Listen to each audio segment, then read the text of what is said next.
it's like, it's not that you can't tell right from wrong, it's that you identify the right thing and then actively choose to do the other option.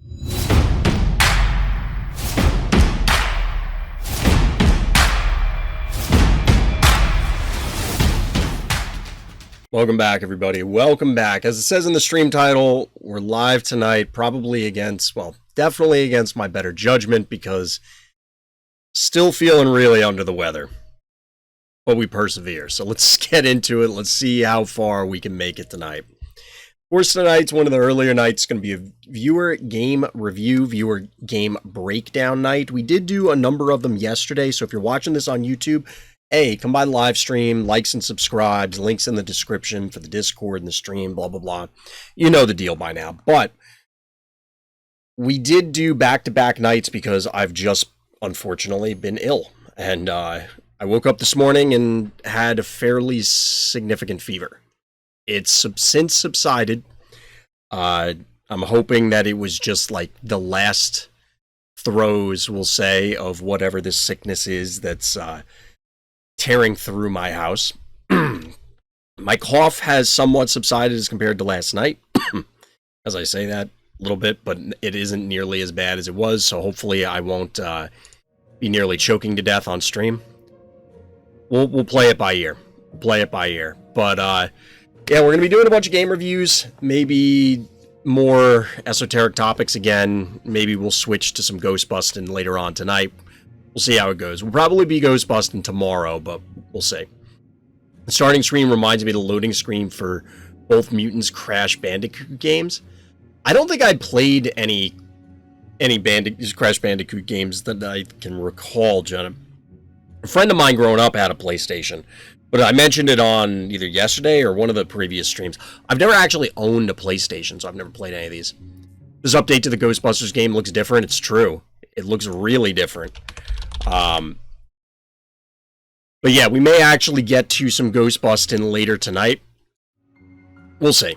We'll play it by ear. I didn't get to play that game at all today. I kind of did nothing, just kind of laid around the house, because like I said, I just happened to feel like crap. Thankfully, it's not COVID. Could always be worse. Could always be worse. You gotta play those two. They're way different than the other Crash games. I mean, if I can pick them up somewhere that I could play them on PC, or maybe if they're split across either Xbox or Nintendo, those are the consoles I have. I've never owned, like I said, a PlayStation console, so I've never played any PlayStation exclusives. It's been a while since I even played a platformer. Well, I guess I could take that back. I think I played some recently, but I don't know. I feel like I grew out of playing platformers. Not to say that they're a bad genre, they're just not for me. Similar to Metroidvanias, because I keep looking at Blasphemous, which seems like it's a game that's right up my alley from a lore and aesthetic standpoint. But my understanding is that it's an extreme Metroidvania. Maybe not extreme, but it is definitely a Metroidvania from what I've gleaned. Let me know if that's not the case, if people have played it. But even in games that are intentionally designed this way, hence the Metroidvania genre, of you progress through an area, it's like, oh, well, I must have to get the special item to break this block, and I'll come back here in 50 levels. It's like, I don't want to do that. I just don't want to. It just bothers me. And it's such a stupid thing to get upset over, but it absolutely irks me having to do that. I hated it on old NES games. I hated it on, every console since then. And past a certain point, I've just kind of given up. I think the last Metroid game I played was Metroid Prime. And I just couldn't take it anymore. I'm tired of doing that. It's not fun for me to retread the same ground and have to wander. Like, I think what gets me about it is I feel like I'm wasting time, which I guess everything's a waste of time when you think about it, right? Just about. Especially when we're talking about games, there are things that you can get out of it, but the cynical side of it is it's all just killing time. But I'm aware consciously of I'm killing time. I'm not enjoying what I'm doing when I'm playing those sort of games, because a lot of it is spent just walking. It's like if I wanted to live the Lord of the Rings, I would just go walk the dog around the neighborhood, not load up a video game to do it. Which sounds absurd, but that's the way it kind of feels. Quick aside, everybody, before we get into the actual content, I was accepted into the Phobies Content Affiliate Program, the content creator program, you might call it. Shout out to the Phobies team, and thank you for that. But the reason I'm telling you, everybody out there, dear viewer, dear listener, is to let everybody know that I do receive some compensation from the Phobies team as a result of being part of that program. Now, I loved Phobies before, and I still love Phobies now, and I expect I will still continue to love Phobies in the future. So look forward to more Phobies content coming from Random's Thoughts. So now, on with the show. We're going to jump into it. We're going to jump in. Our hero here is SilverK in the blue trunks. SilverK, so I mentioned it before, if you want to get your own games reviewed, hit up the Discord, links in the description, but we don't typically redo people's submissions, but the queue is kind of light this week, so we're able to get in repeat games from a number of people, SilverK being one of them. If you watch the previous video, or you were here last night for the stream, then you probably saw it. So we're zoning in here on Phobopolis, getting some odd stuff. I guess SilverK does not have Snowball, but obviously Bad Guy does. And Bad Guy's opening up similar to what I open up with. I would probably get a Cassowary out on the board instead of this Gesundheit. I just don't really respect Gesundheit that much. Although this might sting a bit, is back in the map pool. Still feels really bright.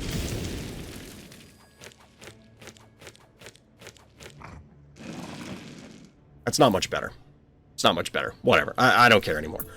I am too tired and feel too dehydrated and just not well to care about how shiny my dome is.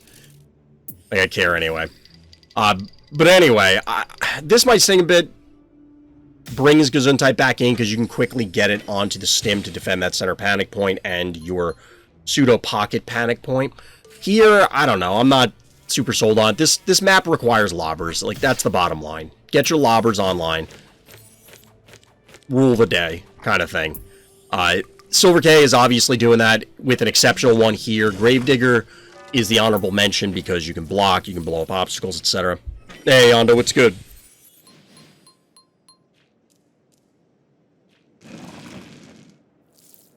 I'm telling you, Chad, I am dehydrated. So Panic Point advantage is towards Bad Guy right now. It's even getting worse. It was 4-1 a moment ago while I was talking, and now it's back to being 4-1. But multiple 1 keys are out. The key to dealing with the 1 keys is you do have to clear them up. Trading back and forth like this is getting very expensive very quickly for our hero. You do have to eliminate these, namely the tickles, so that it isn't just, oh, well, they recap everything trivially. And truthfully, I almost would have rather seen the Contortio swing down here, but I guess it doesn't particularly matter. Because no matter what, that Tickles is going to be able to go in and claim something. Now, this is kind of cool that we get the Ray Chargels coming out right away. Obviously, the Hevo can get a shot on it, but it can't hang out here. It's likely to just try and kill this, I think in conjunction with the Snowball. And then where does the Tickles go? Because at this point, our hero is in a pretty decent position. They have a lobber. The lobber's in position to start locking things out, sort of, because Bad Guy broke the spot up here, as you can see with AWOL. You could roll the lobber all the way to the bottom and try and lock down here, but Gravedigger's repositioned. It'll get opened up again. As expected, we get the break here. A little bit of juggling to get things into the position that Bad Guy wants. We're not seeing anything too abnormal. I do like the Ray Chargels here. The flying allows you to do some interesting things to get around all the obstacles. And this Hevo is just dead, which it could have, on this turn, it could have ended up here. So you swing this down here. Gravedigger ended up here. Yeah, this Hevo just didn't have to be where it ends up at the end of the turn. Because it starts here. It could have been back on this panic point, and I think Bad Guy just had an oopsie. Hey, Sivadas. All right, cool. We'll probably get to it tonight. The bigger the phobie, the harder they fall.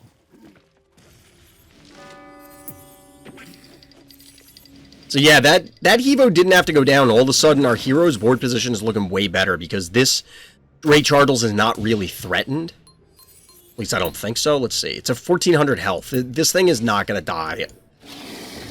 You do get a block here, but this seems like bad guys hurting themselves. Why are they doing that?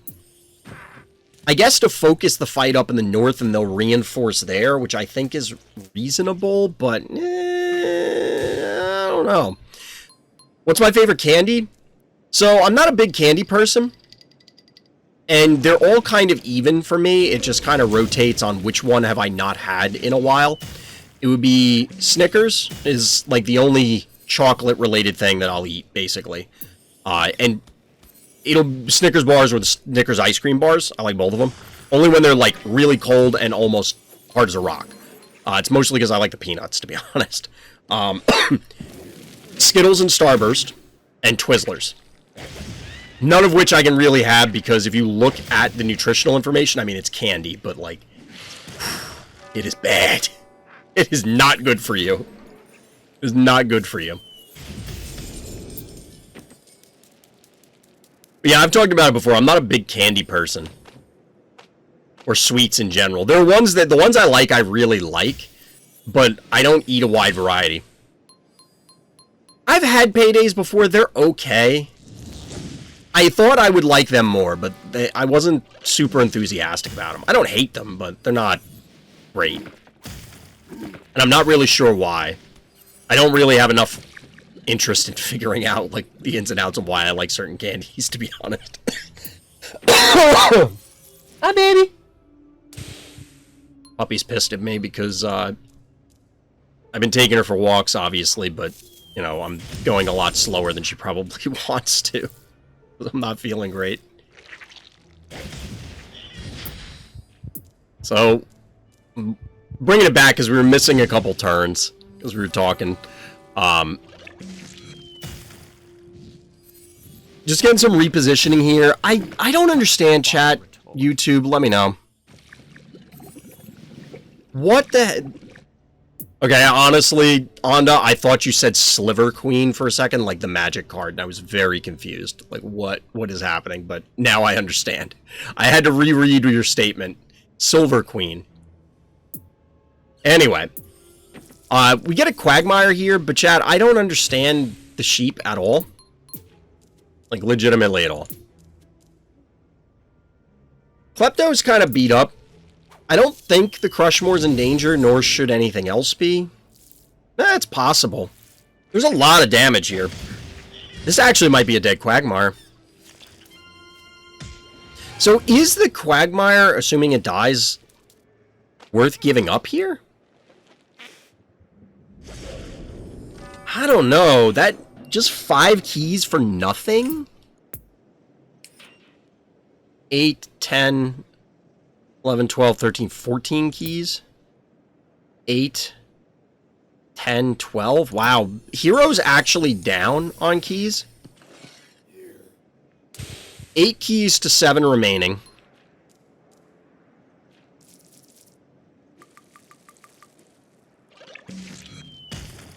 Yeah, I don't know. The Quagmire is such a weird thing. You do get the body block here. Which I guess if we go back, or not body block, but the, so I think the assumption here by our hero was just that the Quagmire couldn't die. It has almost 3k health. But, like, this is a lot. This is a lot of stuff here. I think you have to assume that's going to die, and if you were going to do that, what ends up happening is this Crushmore just drops this obstacle, just...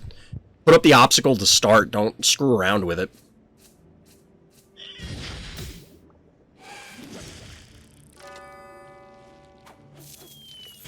So we do get a beauty at the end of the last SilverK turn.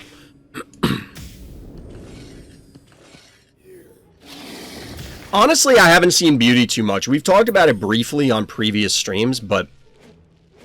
What do you think, chat? Is beauty still the terror that it was? I mean, it obviously is not as terrible as it was, you know, just rampaging up and down the ladder, but I just generally do not see beauty as much as I used to.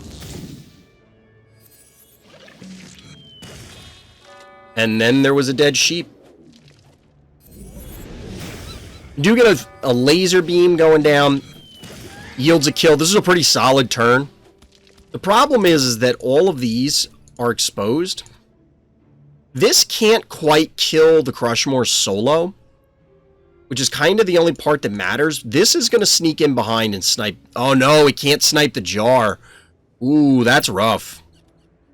The Pterodactyl can't one-shot the jar. The Pterodactyl's not a high enough level this time around. You never thought Beauty was a terror? Really? Beauty never really is a problem with me, but she's a strong one. I mean, for a while, everybody was complaining about Klepto, and you know, we've talked about it before, because I forget who it was that usually comes in and says that they feel Hematic Ginsting is a way worse Klepto, and that Klepto's underrated. But Klepto was one of the big complaints. Beauty was one of the big complaints. I just don't see Beauty anymore. Beauty represents an enormous threat. I don't think anybody would say that it does not, but at the same time, it can only do so much, right? And here, it looks like it is going to carry the day. All of a sudden, there are only 2 Phobies left. Yes, you're going to get this Cassowary, but you still have, well, 600 health Beauty. Wow. 0 keys to 0 keys. What does our hero do? I didn't actually pay attention to who won the game when we loaded in. I'm going to take down here. Panic point recap. Can't quite take this one. Hearts are at 68 to 61. There's still a lot of health here. But the Beauty is not going to die from a singular hit from the Pterodactyl. The Pterodactyl has to choose. Is it going to go for the jar, or is it going to go for the Beauty? And it chose the jar. I get it.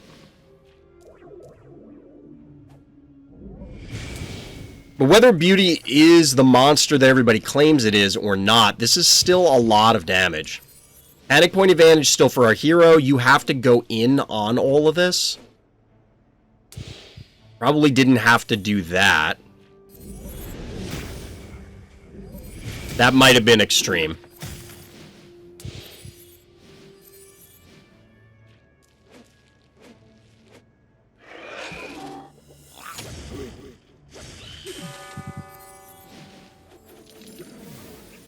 That didn't have to go down like that, but I think they would have died anyway. I think you...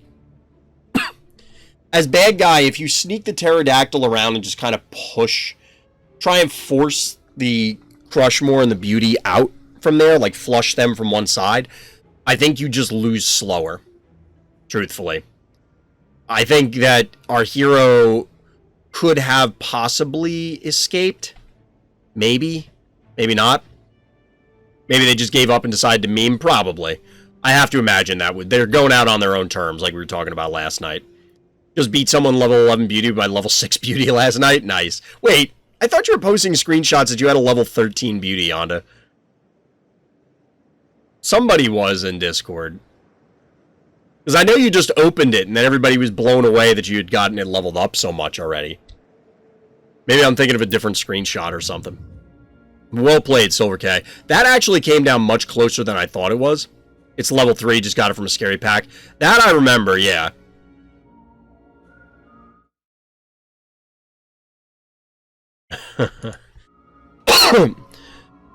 So chat, there's some against my better judgment. I was where you had better judgment. I do. I just choose to do the wrong thing. Right, Doc? It's like that early scrub season when Dr. Cox is going to his shrink, and his shrink just lays into him. It's like, it's not that you can't tell right from wrong. It's that you identify the right thing and then actively choose to do the other option. It's the way it goes. So, there's this YouTube channel that keeps getting recommended to me, chat, for some reason. It's an artist, like a horror artist, who buys, like, paint by numbers and coloring books. So this latest video was a $3 Pokemon coloring book. And then, we'll say, modifies the art into horror art. So... taking all the different, you know, the happy Pokemon that are in and turning them into horrible monsters, and it's actually pretty cool. It's impressive what they do. I was telling people the other day, I know how to play the game. I just choose not to because it's more effective. I mean, is it more effective? That's the problem. If you don't play the game, is it actually more effective? It depends on what the goals are, right? You know, what the short-term versus long-term goals, as well as ethical goals, I guess.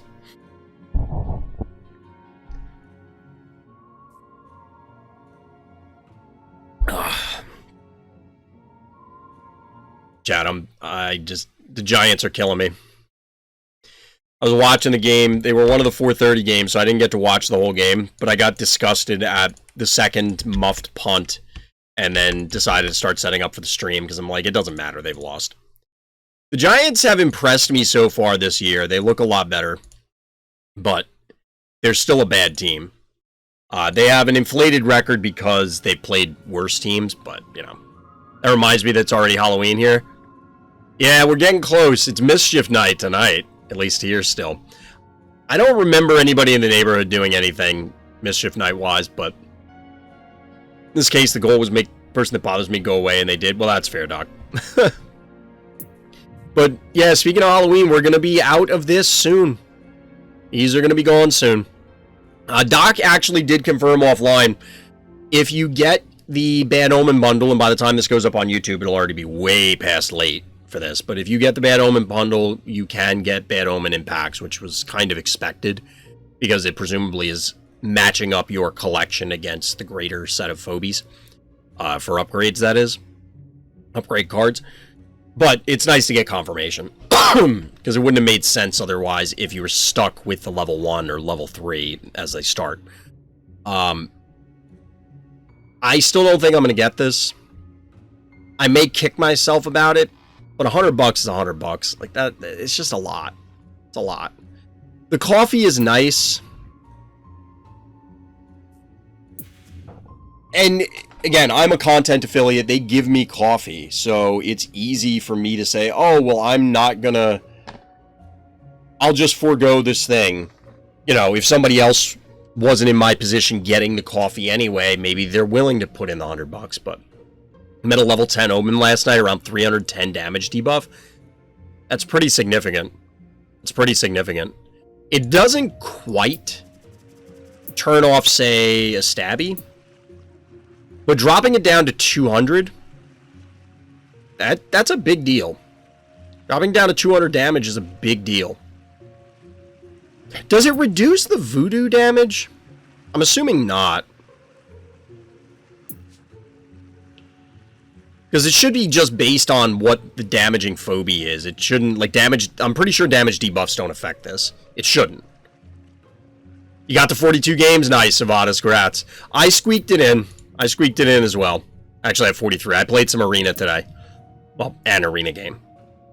Not affecting stabby passive, that's what I figured. You didn't sleep much last week? Yeah, that's fair, Doc. You work that many hours, you're allowed to... you're allowed to do that. Seems fair. Alright, chat, let's jump into another one. We don't have that many in the queue. We don't have that many in the hopper, so... we'll see what we're going to do for the rest of tonight. Maybe we'll switch over early. I don't know. Play it by ear. By the time this recording actually goes up, the elections will probably already have passed. But it is still important to make sure that you are registered to vote and that you vote whenever you have the opportunity. Don't just wait around for the presidential election every 4 years. Get involved for all of your reps at the federal level, at the state level, at the local level. Any of the other positions that are elected positions. Democracy demands an educated and involved citizenry. Otherwise, it ends up giving way and falling apart and allowing the lunatics, fascists, and would-be dictators that are comprising the current Republican Party to seize control, and then, well, their game plan is to end democracy. They are hell-bent on it, and you can see it in what they say, in what they have done, and what they intend to do. It's obvious. They say so. There's no hiding it. So make sure you get out there and get involved. Secondly,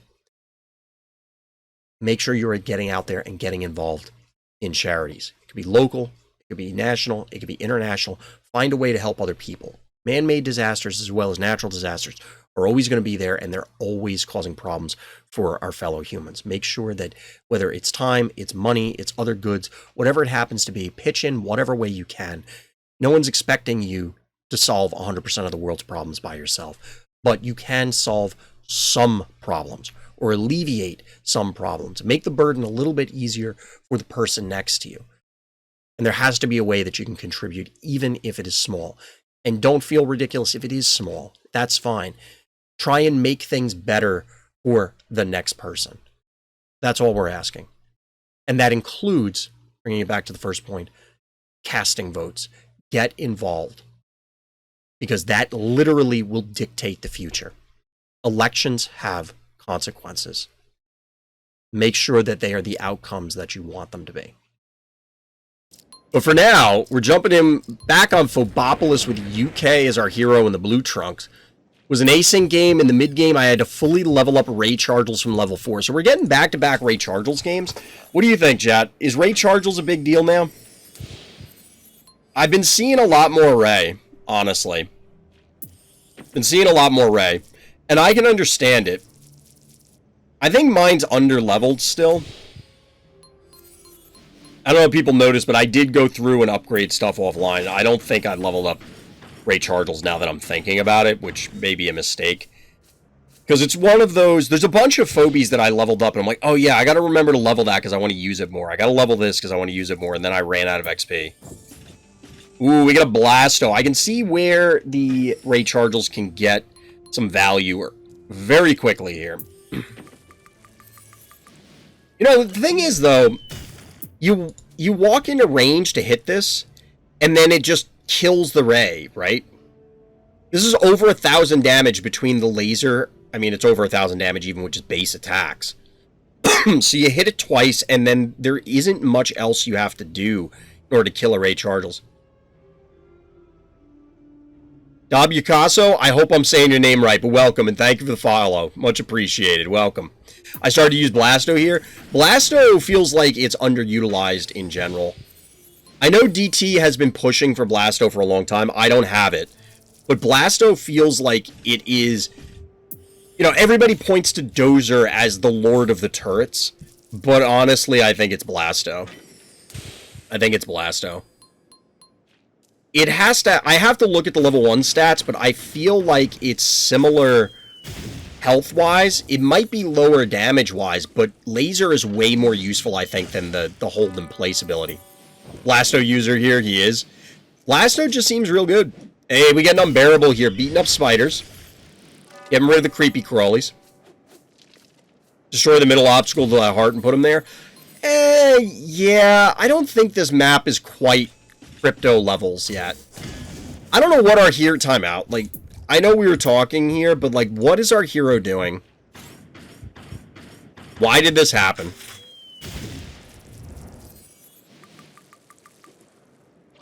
Like, okay, you sniped the Henrietta, but then you take 1 billion damage? There's also a fish tank lurking down here, which is a little weird. Take 762 damage. Fish tank. Oh my god, it's gonna get worse. That is a lot of electrical phobies, chat. Our bad guy has a hate boner for Evos. Like, raging hate boner. But, in the meantime, they have coughed up 4 panic points. Going in favor of our hero. We get an erratic online, so we're getting our own electrical damage on the good guy side. And for good reason. Again, I can understand why this Ray Chargels is probably going to show up. Between the fish tank, which, by the way, what levels are these? Level 15 fish tank. Level 10 Blastomatic. Are you asking, is Blasto Chuck good? Yeah, I'd say so. I'd say so. The reason being is it has an AoE attack. The laser requires some very unique positioning from your opponent. You know, they have to honor it or otherwise they just get annihilated, right? Your Electric Cat just one-shot an enemy jar? Oh my god. Get out of here. That's busted. Yeah, I mean, DT's here in chat. If you were Dabukas or again, if I'm screwing up your name, my bad. But DT is our resident Blasto enjoyer. And has been championing it for a while, like I said. And I think Blasto's up there. But speaking of Chuck, we get Blasto and Chuck. So this Ray Chargels got leveled up just before, like, during this game, according to our hero, level 10. Electric Cat one-shot, same level jar. Yeah, Electric Cat in Fright Night number 3 showed up a lot. It didn't connect with a lot of jars, but it put on a showcase for how valuable it is because people forget that you can do stuff like that when the levels match. There are a number of phobies similar to Electric Cat that people just don't level up because it's like, oh, well, this phobie's bad. Oh, God. Look at this laser that's about to happen here. This might be the thumbnail, chat. Granted, this thing's down to 1,500 health, so it can't hang out too long, but, like, this laser, it doesn't actually matter. It's probably, I don't even know if it's going to kill anything. We're going to get a big sound effect if it goes off, and that's about it. So Chuck coming in. Bad guy has invested a lot of keys in not many phobies. Like, look at this. This looks like a whole army over here, and then it's like 4 phobies and a muffin. Use Blasto a lot on this map. So, were you getting a lot of lasers? Like, were the lasers really good, or why? Was the AoE more useful, or is it just that it's a big tank that was impossible to collapse on? Because I could see the last one being the biggest deal, that Blastomatic and other big tanky phobies are just very, very difficult to actually remove. And then, because of the clustering aspect, the AoE helps chip things down. I would imagine lasers are difficult to connect with, although you can get some chip damage on the heart. Just had some chicken and rice with cheese and salsa put on it. Nice. Can't go wrong with chicken and rice, right? It was the tankiness and AoE. That's what I figured. But it's good to have confirmation. That's why I wanted to ask. I think Blasto Laser is the highest laser damage because of the electrical damage. If it connects with electrical, probably. I think Beauty is baseline better. Could be wrong there. Kind of bully its way through clusters. I can see that. It's verging on impossible to actually plow through Blasto's health. But Blasto here is on the retreat. 0 keys for bad guy. And they do not have a good way to defend this right now. Granted, most of the team is fairly healthy. I mean, this still has 2,500 health. This is pretty low. But the sheep is intended to connect with this erratic, and I just don't know that it's going to happen. By the way, this Hevo is still alive. 12 keys for our hero, too.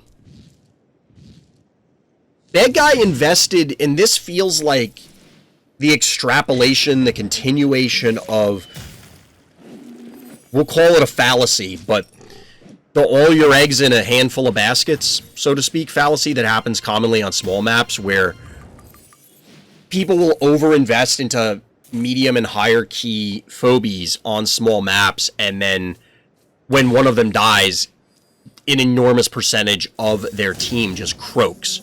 So the game immediately ends, basically. And as a result, they're kind of toast. Here, it's a similar thing because we obviously have a lot of effort, a lot of emphasis placed on these high-key phobies, but our hero has been able to bully around the Blastomatic to a degree. Now here, it's looking a little dicey, because again, this thing's 800 health.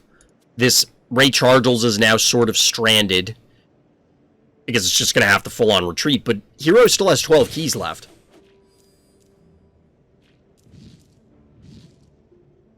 Good luck, Doc. That being said, Ray Chargels isn't quite stranded. It gets us, or assists in the snipe on Fish Tank there.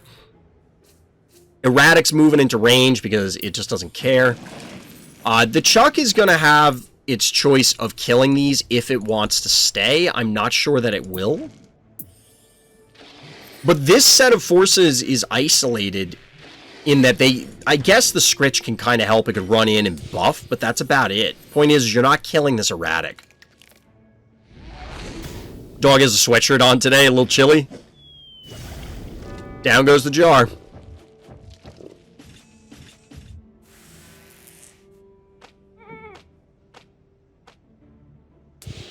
So is our hero feeling brave and they're going to send in Ray Chargels?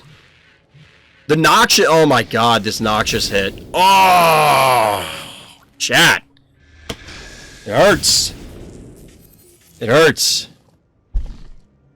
Like, look at this hit. This is brutal. This is, like, honestly, chat, look at this. You poison the undead, it's Chuck. You poison the dimensional, which is just gonna straight up die. This is basically going to be dead. It might actually be dead. Yeah, it'll actually die. I keep seeing Noxious on this map. I want Noxious for a lot of maps. I haven't seen Noxious a lot lately, but I've talked about it before. Noxious is kind of the bane of my existence. I'm like 0 and forever against Noxious. I mean, I've won some games against it, but more often than not, Noxious beats me. And it doesn't matter whether I am, you know, maxed Phobies, so the Noxious into my team, and that's the last turn of the game, because, quite obviously, it's dead. But to complete the thought, when I'm losing to Noxious, it doesn't really matter whether I'm maxed out and, oh no, they played a Noxious, I can't react to it because I have no space to funnel in a healing phobia or whatever. Or I have time to react to it, I still just end up losing to Noxious. Yeah, they surrendered. I mean, these are all just going to die. You could do... Maybe you kill the erratic, right? Say you kill the erratic. There's going to probably be a counter kill on the Chuck. Maybe, maybe not. 2,400 health. This thing is going to die if something looks at it funny. Like, this just dies at end of turn. This will die trivially. And again, I don't even know if you have enough damage to kill the erratic. This would be 13, 17. Oh, wait, 13, 18. Or you could buff 17, 20. I don't think you have enough damage to kill the erratic. I'm kind of rounding. They might, but it would be close. And again, the Scritch just immediately dies. This would have to reposition, so that means the sheep has to come up to body block for this, which presumably advances. You can collapse to kill the Chuck, or just kill the Temptress and back off. Like, this circles around and gets this from the backside. Bad spot to be in for bad guy. Well played, YuKay. GG. Yeah, they would still be up on keys, too. Exactly. My Blue Leon's really helpful in countering Poison Dragon. Yeah, now that I have Blue Leon, it'll be different. While I have Muffin and Clinico, it still gets complex if there aren't healing spas on the map. So, like, Vile Vortex number 11, I think, was the only maps that I can recall beating Noxious on. And that has a healing spa on it, and it's still difficult. Because despite the healing spa, there's a lot of clustering, and it's a singular healing spa, and because of the obstacles, you have to juggle people, and it gets weird. It gets weird.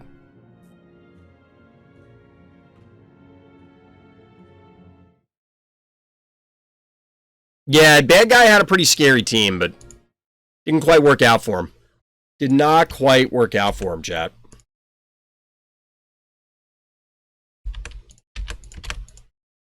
So what's going on, chat? How's everybody doing out there? Hope the weekend treated everybody well. As we start another week, or if you're living in the future, I hope that the start of your week is going well.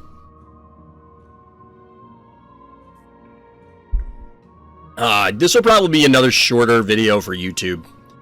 There aren't as many games to review because we did a bunch yesterday because I wasn't sure if I was going to stream today. And like the stream title says, maybe I shouldn't have because I'm still not feeling great. Tomorrow will be variety, and we might do some tonight. Play it by ear. We'll play it by ear. But I do want to, like, I want to play Phobies, but truthfully, chat, I'm not in the right frame of mind. Like, I'm just going to end up, I mean, we're not going to get many games right this second because people are going to be throwing games in order to complete their weekly stuff. But I want to play, I'm just, my brain doesn't feel right, and I'll just end up throwing games and be frustrated. and start tilting. Be miserable for everybody involved. But I do want to get back to playing more Phobies, because I just want to play Phobies. There's stuff I want to try, and I do have some other Fright Night ideas in the works. I did send an email to the team, pitching a different idea, different format from what I did previously. So to let people in on the secret a little bit earlier, though by the time this goes live on YouTube, maybe sign-ups will be live. I don't know. We'll see. Hit up the Random Thoughts Discord. That's where I tend to post a lot of the information and talk about it here. So come by the live stream. Rather than doing the big events, what I pitched to the team is, what if I did a series of small events? So they would be 8-person queues, and then they would be probably single elim best 2 of 3, and we would just try and run as many as we can, sort of thing, over the course of a day or a weekend or something like that. Originally, I had the idea that I was going to limit, so if you signed up for one, you couldn't sign up for another one, so that way it isn't, you know, the same 8 people playing over and over again. That way other people could get in. But I don't know whether that is going to be necessary, or whether we'll play it by ear. I want to see what the team is willing to do from a prize support perspective first. The reason why I went this route, and I mentioned it when I emailed the team, was that reminds me, I got to send that other email. I didn't do that earlier today. I just forgot. One of the biggest pieces of feedback that I got from all the various surveys that I conducted after Fright Night number 3 was that the time constraint was the biggest thing, and I understand that. I can certainly sympathize with it, because I was there the whole time too. I wasn't playing, but it was still exhausting, running the tournament, doing the stream, and all this stuff. I can sympathize with people that were also playing exceptionally late or exceptionally early, depending on which time zone they were in, that sort of thing. So I would like to run some of this other stuff, maybe give people the opportunity to play, take a break, play in a second one, maybe later on in the day, or just watch, whatever. And I think if we ran this ongoing league, for lack of a better way to put it, that it would give people another outlet. I think Phobies at this time needs something other than ladder. We were talking about it last night, about people getting burnt out, and I don't know how many people actually feel that way. I know there are people that do. I don't, as we went through a big discussion yesterday, I don't agree with getting bored with Phobies, but I can understand that happening. Like, I understand the argument. It logically makes sense if that's what you want out of a game, or you don't want out of a game, depending on what we're talking about. For me, the way Phobies operates and the way the game seems to want to function is fine, where you have this core set of Phobies, and then there are niche players, special case players that come in, and such as Noxious. Noxious is probably not in every single game Phobie, but it can show up in a decent amount. And then you have other ones that are further niche that will show up in even less games, but be incredibly impactful. Say, Bluelian, where Bluelian may not be in every game Phobie, but will show up when you need it. Well, Bluelian could be another one that's arguably useful more regularly. You know, say a Rocket Man or something like that, that could be a niche answer to Thing, that sort of thing. I think keep losing to the way high-level players would make them feel bored or burn out. Well, the argument primarily, and we won't go through the whole thing, was that you see the same Phobies game in and game out for the most part, with a cast of 141. Now, realistically, 141 is not a lot of options. It's just not. And the vast majority of them are probably going to be tied up in we'll say 4 keys and less. I was saying 3 yesterday, but we'll say 4. So realistically, how many Phobies are there at 4 keys or less? There's not that many. And some of them, even within that, are niche. Like, you're just not going to use Droney a lot compared to, say, Cassowary, because Cassowary functions at a high level in way more situations than Droney does. But Droney has a useful niche purpose. And I personally feel that's fine. Other people would disagree, and I'm using this as an example. It doesn't literally have to be these 2 Phobies, obviously. but they want to see Droney show up on the regular, because or Squiggles on the regular. I'm okay that it's not. I accept that people feel otherwise. But I think that putting things at level 1, to bring it back to the Fright Night tournament perspective, is what's going to allow these things to shine. It was brought up in the game reviews, but Electricat on level one-shots a jar. That's notable, and I doubt very many people realize that, because who the hell levels up Electricat? You just don't, right?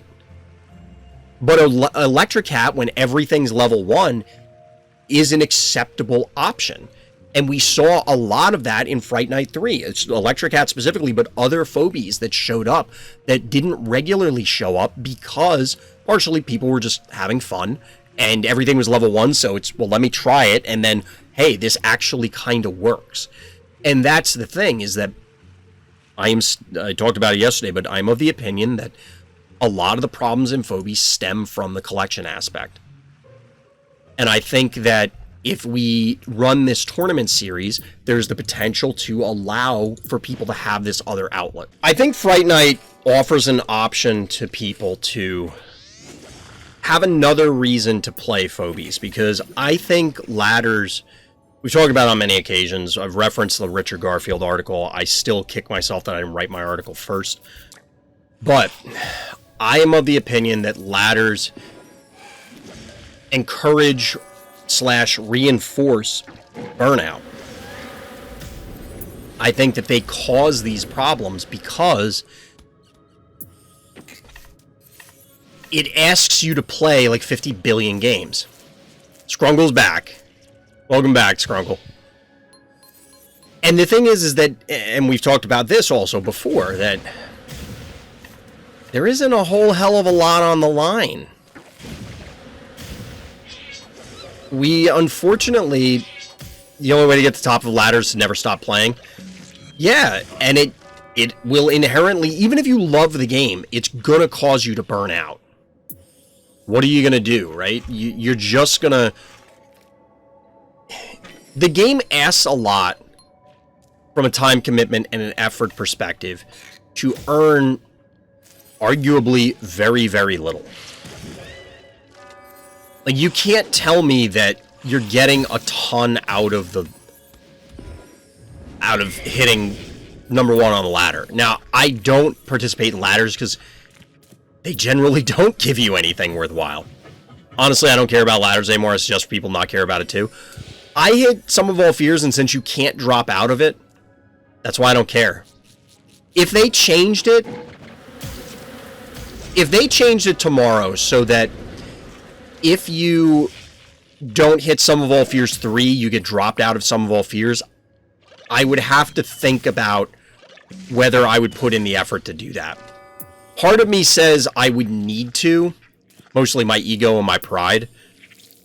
Be like, because I know that I can hit, like, I could hit the number 1 spot on the ladder. I really do feel that way. I would have to put in way more effort to do it, but I don't want to put in that effort because the amount of games it will require to do it. It would be nice, but it's not that big of a deal. You can't get dropped out of Sum of All Fears. If you lose enough games, you could, but it won't de-rank you out of it. I think as long as you play a game, I don't know if you even have to play a game. You might just sit at Sum of All Fears 1 forever. But it does not drop you out of it. Unless you de-rank by losing. Did I do the highlights already? No, we'll do that next. So, that's where like I said, I think ladders, they are a low cost to the developers, the first party, to implement and introduce and have as part of the game. I'm fine with them existing. Perfectly fine. But this treadmill of, well, I just have the biggest number, doesn't keep people going for very long. It's just not... I think most people just don't care. And understandably, because I personally, like, I get it. I don't care. It's just... I think tournaments or something else to help engage the community to get people involved is the way that things should and need to go. And in this particular case, I want to push Fright Night. I'm hoping that I can work with the devs to get something up and running that'll be more regular, that we can talk about, that we can get excited about, that, you know, and something that's less sprawling, even though it was a single day. I don't want to have these like multi-week events where the event stretches over weeks. I'm fine with multi-week events where it's you show up for a day, you play, but that's part of a larger ecosystem. Either qualifiers or just multiple weeks to a season. Even if this is ultimately creating a secondary ladder, but having a more bite-sized, digestible experience that simultaneously allows for an additional economy track, resource generation track, because that's the thing, is all of us are short on collection, and we all want more stuff, and the reality is that it's just going to take forever to get there. Clopster one-shot that snowball. Yeah, I got help from the Gonzo. Alright, chat. Let's take a look at that highlight, because there was one that was submitted. Oh, we got a couple, actually. We got a Sivadas one. And we got a Yunoboo. Alright, we'll take a look at the Sivadas one first. I need to set up another spreadsheet for the highlights to make this easier. Where is it? Alright, so shouldn't have lost this game. Wait, or did I? Can I get a big oof and trap for that in chat for that trap? Didn't say the turn, so we'll just have to... We'll let it run. Didn't say the turn in the, on here. Wait, did you... Oh, there was a game submitted, like a game review that got submitted that was also about traps, so I had to double check that it wasn't the Sivadas game. It wasn't. So we're on the new map. Sivadas is our hero. We're looking for the highlight here. It's towards the end of the game? Alright, we'll skip towards the end. I mean, I imagine it's towards the end. And kind of getting pushed back a little bit. Get the invade. We get an Alistor.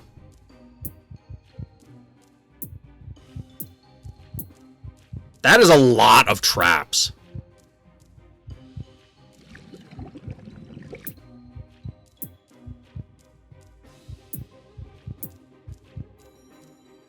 The Alistor looks like it's taking over the game. Oh, look at that. We'll let it play out from here.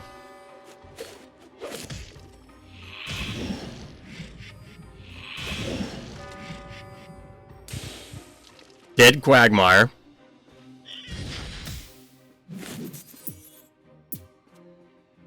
This is going to be a dead Stabby, but what's going to kill it? Oh, it's going to be the Bachelor.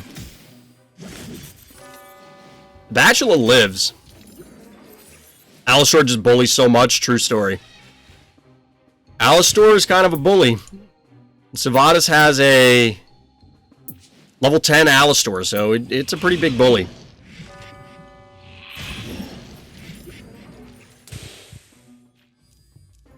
So is bad guy going to try and bait this trap?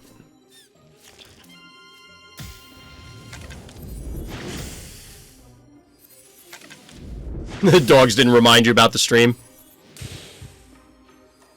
They deserve treats anyway. How mad is this guy?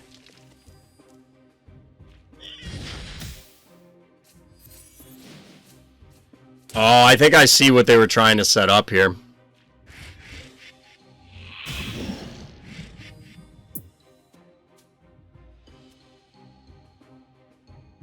Oh no. Oh no. So 605 damage trap, 641.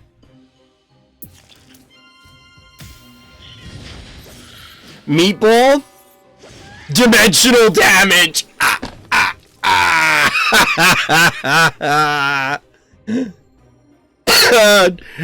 That's hilarious. That's hilarious. Oh no. No! You love it. You love it. That's actually really funny. That's really funny. Oh, you know, I don't think we've had a draw as a highlight play yet. That's actually really hilarious. I thought this was going to be like, you didn't know that there was a traps, and then the Alistor survived at like literally 1 health. And that's why you won or something, but it's listed as a loss though, which is weird. Does it... I've had a tie before. I don't know if it said it was a tie. Draws are listed as losses. That's what I was going to say. I'm assuming that is the case, but it's a loss to both players. Does it actually cause a ranking loss, though? Like, do you both lose points? Or is it just listed as a loss in, like, your record?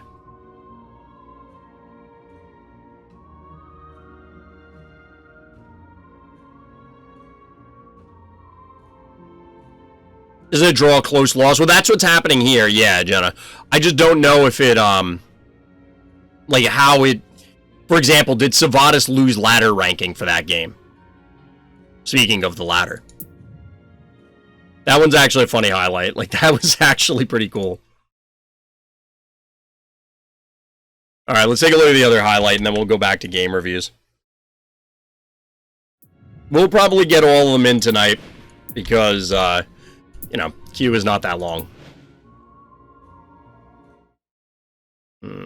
Whoop, wrong thing. Master Chef is the bad guy. Yunoboo is our hero here. Some cool plays. Guys want to make it. You guys want to make it long for no reason. So there's no turn listed here. So I don't know if Yunoboo wanted this to be like a whole game review. Are we gonna have variety this stream? Maybe, Doge. We'll see. We'll see. This is a 38 turn game, chat. It was listed in the highlight channel, so I don't know if there's a particular play Yunoboo was looking for here. I know I'm kind of skipping through.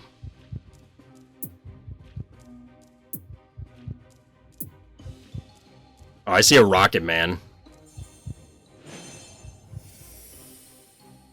I want to see what they do about the Rocket Man. Alright, they're just going to walk away. I'm skipping through specifically because it was listed as a highlight, so I'm assuming there's like some... Is Poison Ivy or Venus better? Generally, I like Poison Ivy better, honestly. But it depends. Because obviously, Poison Ivy is way, way worse against, say, a mechanical. But the thing is, the mobility can't really be understated. The mobility can't really be understated.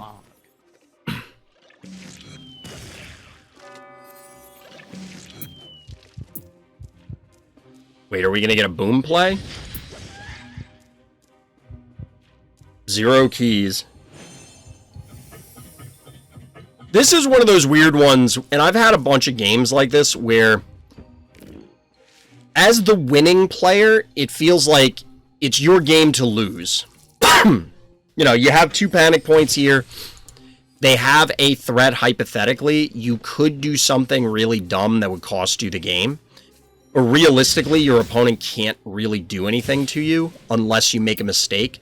So if they want to, they can just draw the game out and make you... Wait, like, look at this. They're just bouncing back and forth, which I think is what Yunoboo was trying to point out. Wait, what? How did this happen?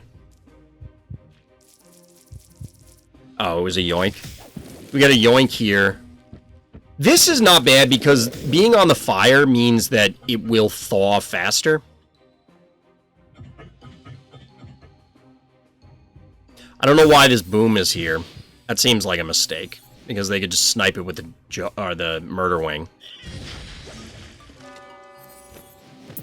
Obviously, you get to walk away here because you don't want to be involved. The Venus probably should have capped the top in the meantime. But yeah, there was this stretch of turns where it was like 5 turns in a row where bad guy felt like they weren't really doing anything. And like I said, there are games where, and I apologize, Yunoboo, if you wanted us to go through the whole game, I thought you were looking for a specific turn because you submitted it as a highlight. There are games like that that I've definitely lost in async because I know that I'm going to win, but I just don't have the patience to sit there and do it, especially in async, and wait for this game to finish in 3 months from now. We'll see. Where's Luffy when you even comment on Rocket Man? True. Hey, we get our coffee. I'm playing arena game forever. Mostly, just my opinion, sucks, unless because you need these exact phobies, and then you get 30-turn game where it's mostly a stalemate. At least that's how my arena games go. See, I play arena because I like the time constraint. I don't do it offline that much because I just don't have as much time. You know, it's easier for me to, in between other things I'm doing, pop on, do a turn, or just run through all my turns kind of thing. Whereas devoting the 15 minutes or 20 minutes or 40 minutes, depending on the game, in that specific time frame can be more challenging. But I vastly prefer arena. Just got a level 10 Jin Sting. Nice. This client thing never happens to you, maybe only in PC. It might be. The thing is that arena also adds another element to the game, the time constraint, and it's fine if people don't like it.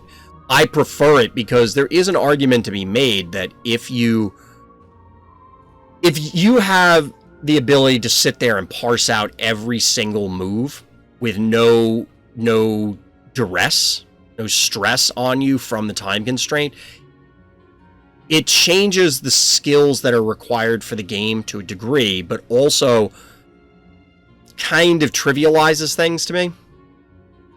Or it's like, yes, if somebody sat there and calculated all the turns, you're going to make the ideal play, and part of it is trying to make the correct play under pressure, I think is what draws me to it.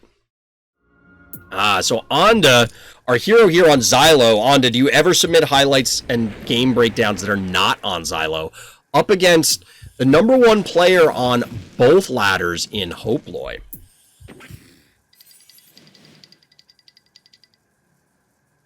Or at least the last I looked, Hoploy was #1 on both ladders. Starting off with the standard here. Let's see, what are the notes for this while we're watching the openers? No notes for this one, but that's okay. That is okay.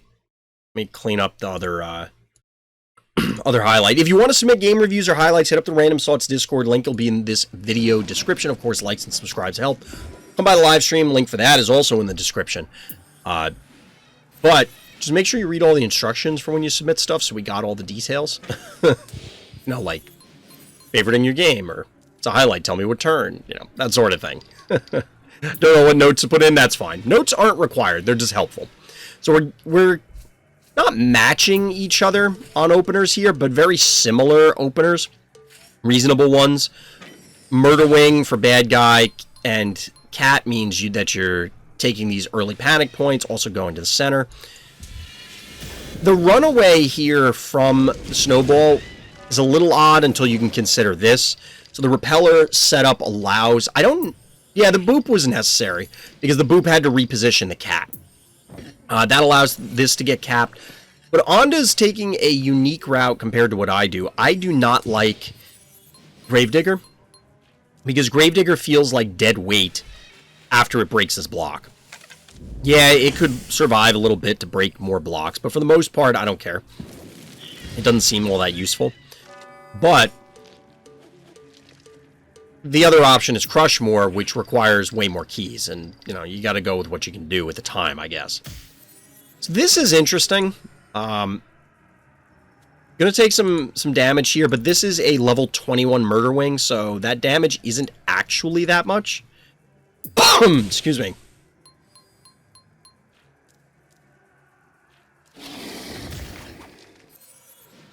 But we are going to get a 1-key trading game for a little bit, because we do have a 3-ranger. We do have some damage to back it up, to a degree. This is a little awkward, because this 1-key could die. And they probably can't go in and kill the cat without losing... You know, they'll trade Murder Wing for the cat, which would be bad. But the attractor comes in, which means that it's now a threat to this repeller, hypothetically.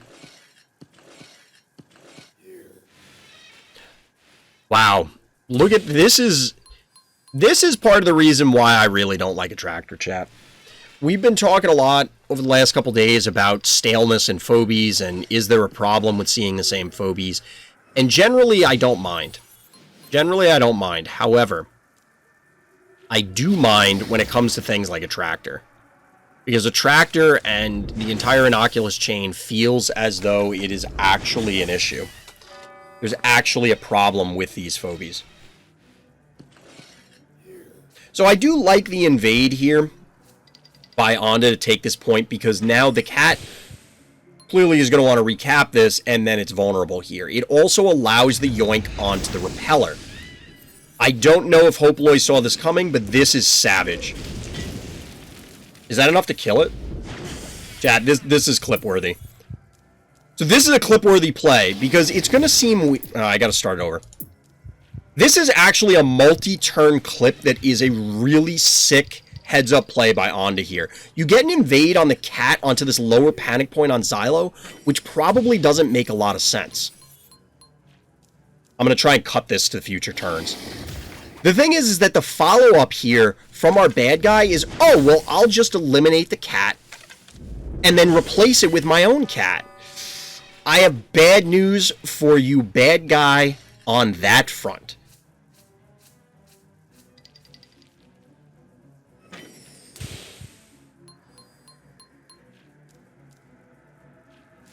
Here's where we see the bad news come in. Yoink into a snowball on the stem, and all of a sudden, that is a dead repeller. Great heads-up play. Great setup by Onda here.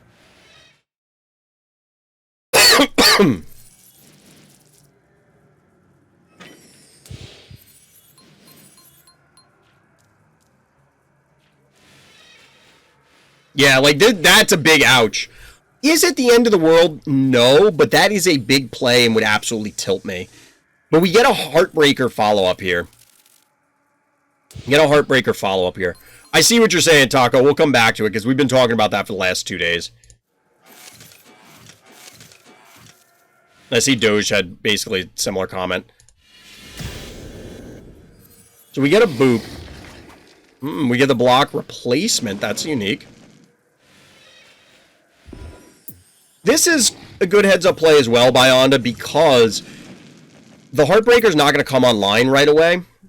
Like, it's not active yet, and the Firkin is ready to go. Now, the thing is that hypothetically, the Heartbreaker could try and get the Firkin. We'll see what happens.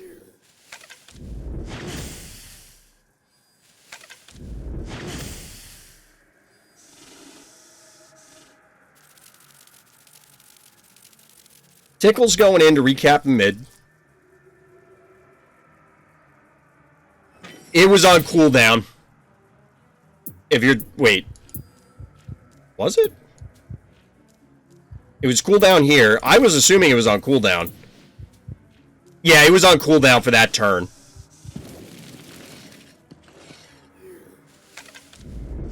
Oh, if he left it on the fire. Yeah, they weren't going to leave it there for obvious reasons.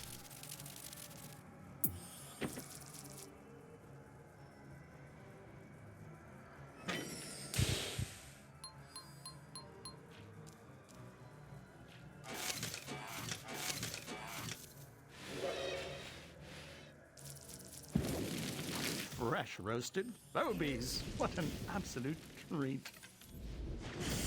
Get your hot roasted Phobies. Fresh hot roasted Phobies. You think they have sports in Phobie World, chat? And they would sell other Phobies to eat? You can't tell me some of these Phobies aren't cannibals. I mean, all the undead seem to be cannibals, right? Hey, Verdute, what's good? Oh my god, chat! Forget the other screen cap. Tell me this isn't going to be my thumbnail. How many games do you see Akira, a double attractors on both sides, repellers on both sides, Heartbreaker, and Akira? Favorite sport is tickleball. You kick tickles around. Well, Heartbreaker does secure one takedown.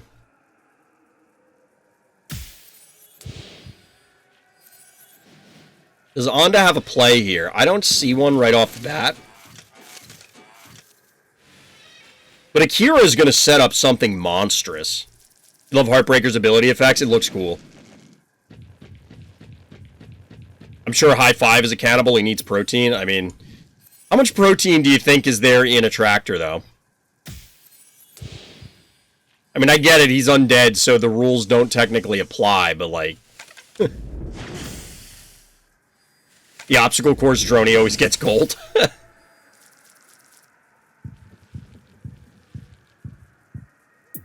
I love how the thumping when Akira walks. So the question is, what are they trying to set up with the Akira? When is this going to go off? Is it going to go off? Alright, so we get the power down on Akira, so we're never going to see Akira go off. And it's just not going to happen. What's Akira's attack animation? I've actually never seen the attack. I've only seen the yoink.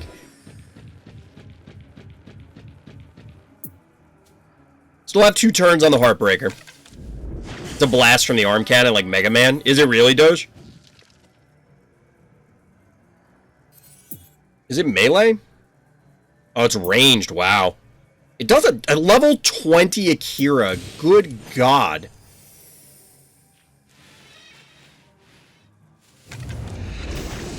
Alright, we get a yoink here, which is going to lead to a takedown here. That probably didn't need to happen.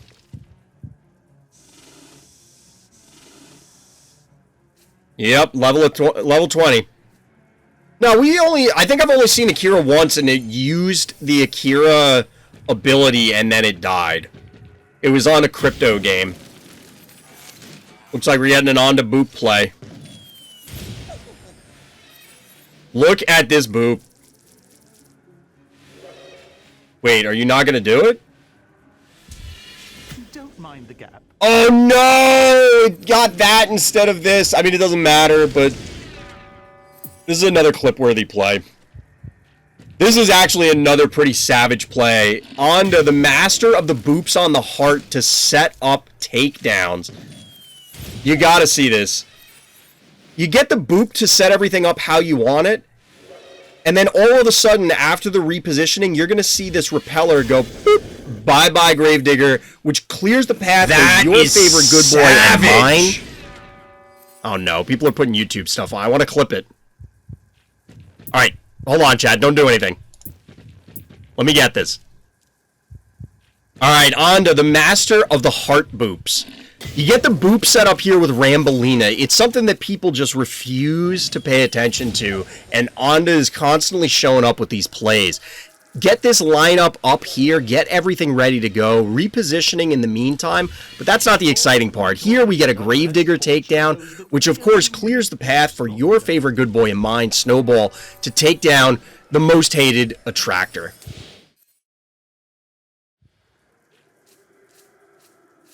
The range on the good boy. Yep. That's a really good play. Oh, that's pretty cool. It doesn't really shoot out of the arm like a cannon, though. Doesn't really shoot out of the arm like a cannon. Or it didn't look like it. It kinda, I get where people are, yeah, it like forms a energy ball. I love how it like splashes out like that. Yeah, like that's a cool thumbnail. That would be cool. Future me will have to, now I'm gonna have like 5 things where I'm noting to myself, there's the thumbnail.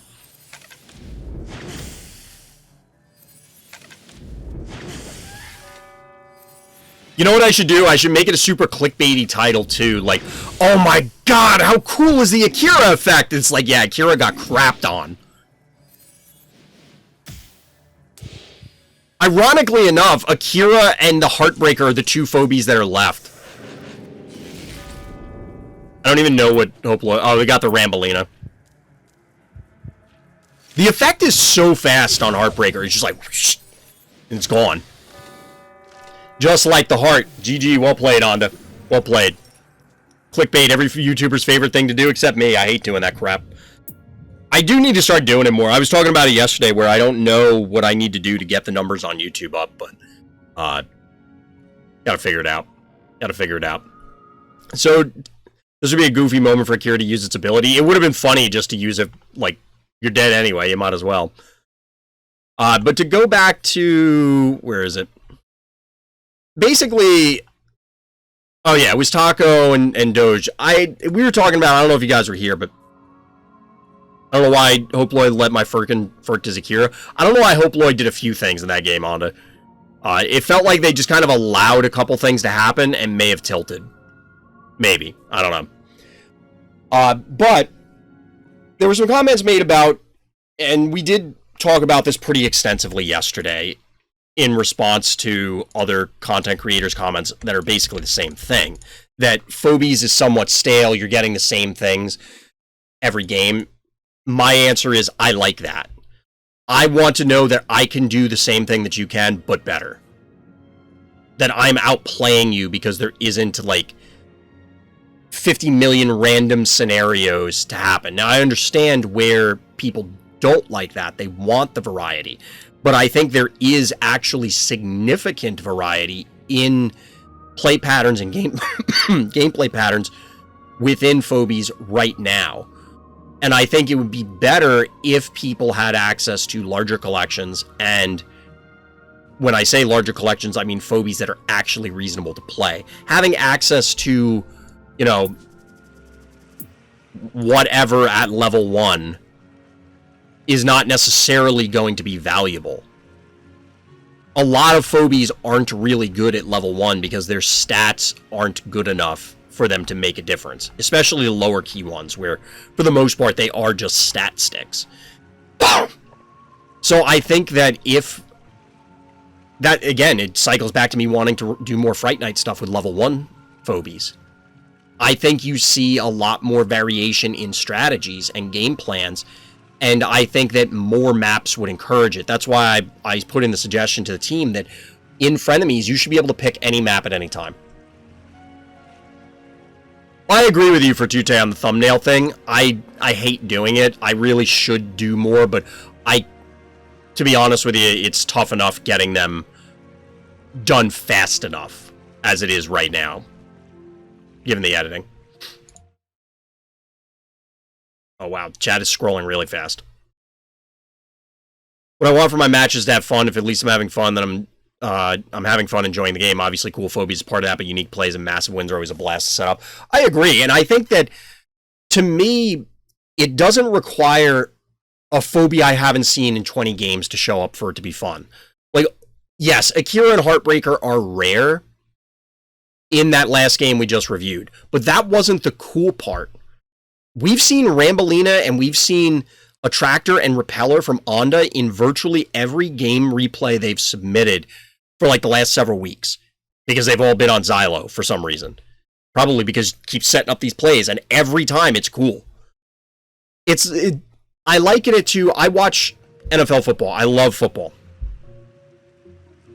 And watching someone make a catch or get a sack or get a great run back or whatever, pick a cool play, right? A touchdown is still a touchdown, and I've seen thousands, maybe even millions of touchdowns in my life, because I've watched a lot of football at all different levels, and I played a lot of football.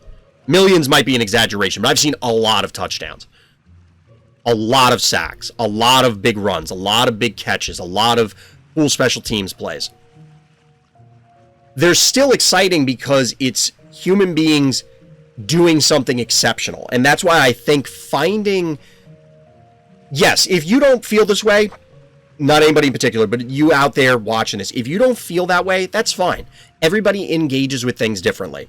And for me, seeing somebody play this game, or any game, but we're talking about Phobies right now, seeing somebody play this game at a super high level that they can identify stuff that the regular player, the average player, wouldn't necessarily be able to set up all the time or consistently, and they just consistently are playing at this high level, is what's so impressive and amazing to me, and what I love watching it.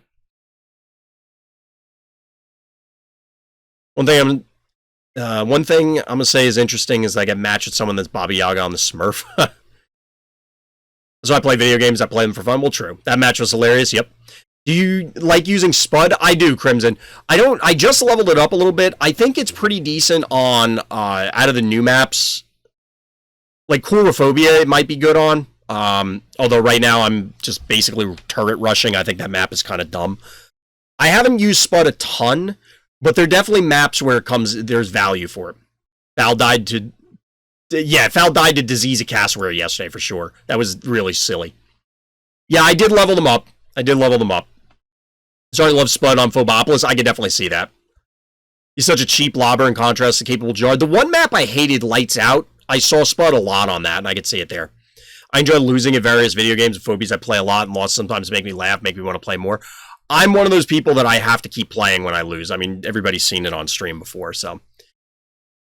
My favorite footballer yell, Russell! I did pull that clip. I haven't made it a channel point redemption yet. Sometimes I laugh at my own stupidity. It just feels fun. I mean, you have to laugh at it. You and your dog Lulu enjoying the stream? I'm glad that I'm entertaining even the puppies of the world. All right. So we got 2 more game reviews in the hopper. I know Doc had submitted one, which, Doc, you're going to have to hit me up in Discord because I lost it in chat. So we can see the Bad Omen. We're going to try and get through these 3, and then, chat, we'll make an executive decision about... variety. Alright, so our hero here is Rodizio. On This Might Sting a Little. It just came back in rotation at the time of this recording. Welcome back. It's the Angry Thumb map, as I used to call it, which, I mean, well, I guess it's Angry Fingers. They're not all necessarily thumbs, but they are angry and upset. They're certainly upset. Alright, Jenna, thanks for hanging out. Do you only shard one on your profile? Alright, Doc. This is definitely going to sting. So what were the notes for this one? Traps are the answer. So we've had a couple trap games tonight. It's AWOL's hometown? It might be. But there's seemingly barbed wire. And then, like... This is... I can understand why there's a hook through one of these. I can understand why the toes, fingers, digits are screaming. I get it. The Pogstone obstacle, I mean, yeah, I guess. So we're getting fairly standard openers. I was toying around with Snowball on this map, but Snowball doesn't actually get to any of the obstacles, like 1, 2, 3, 1, 2, 3. And by obstacles, I mean panic points, where it'll go 1, 2, 3, 1, 2, 3. It'll end up here where Jin Sting is. You can't immediately take a panic point, so that's why I kind of favor this Murder Wing opener, but I got to think about it more because I haven't been on this map in a while. And I've been talking about it. Let me know if you want this, YouTube. If I were to map out for each map, just give some sample openers for people to reference and be like, well, on this map, this is my basic opener. Even if you dislike the idea of everybody playing standard, you have to understand what is standard in order to try and be counter meta. You can't be counter meta if you don't understand what the meta is. Yeah, I get a little Poison Ivy. Somebody was asking about Poison Ivy earlier. I have some insane nostalgia about this map. I remember the olden days when I was in like horrors or heebie-jeebies. I was watching people use tramples and stuff. This was the map that I remember being really annoyed that I had Murder Wing as my only flyer, and then somebody went like Murder Wing, Ray Chargels, Pterodactyl, Blinky, something else. I'm like, what am I supposed to do here? The game reviews we had here sparked a lot of my interest. There's been some cool stuff, Scroggle. Been some cool stuff. Use Droney here. I had somebody use that against me. They went mid, and then immediately took my bottom panic point. This is actually in my arena game earlier today. And I just killed it with my cassowary that I sent down there. Which, by the way, I won that game, chat, because of Morty. Morty. Evo 3.0 and Evo 3.0 battle, and Morty brought it home. Even got Morty on their stim to punch their heart at one point. So we're getting traps set up. Counter Trapper, though. Counter Trappy, though. This map feels like home, coming back after a long time. Still hoping Penny Drop. When Penny Drop comes back, I'm going to lose my shit on stream. So our hero is going to... They're banked to 12. 22 keys still left. 16 left for bad guy. This has been a low investment affair. You're really trying to make that stick, huh, Dojewall? Of the part when Phobies says phobin time and starts phobing all over the place. Really trying to make that meme happen. So I know you were pushing it yesterday. So the problem here with Boomer, I think, is going to be exemplified here, where you're going to send in the Boomer, you're going to cap this point, and then guess what? They're going to kill it and pull something onto it or just walk away. The interesting thing to me is bad guy has had this Poison Ivy up here and has not laid down a trap. Oh, no, actually, wait. Yeah, this is... I was about to say, before this went off, this is bad guy's trap, because I think we can only see blue players' traps. So we don't actually know where any of Rodizio's traps are, which then goes back to my other point, is Rodizio has been carefully placing them not on the panic point, so we'll see where they end up. This is weird. I have no idea why you would put this one here. But down goes the good guy trapper. This seems like a fairly successful invade. However, ooh. Oh, they were there? Okay, so they overwrote one of Rodizio's traps, and they got the trap here. That's significant because it's going to take a... Well, if you pop out a Clinico, you could roll the, like, double walk the Crushmore back, but this is a dead Klepto.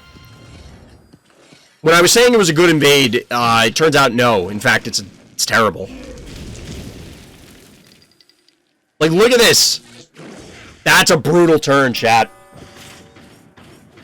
That is a brutal turn. How many keys was that trading? 4 keys for 12? I think you take those trades, right? I'm not a mathematician. I'm not a mathologist. But generally, I would say if you give up 4 of your keys for 12 of your opponent's keys...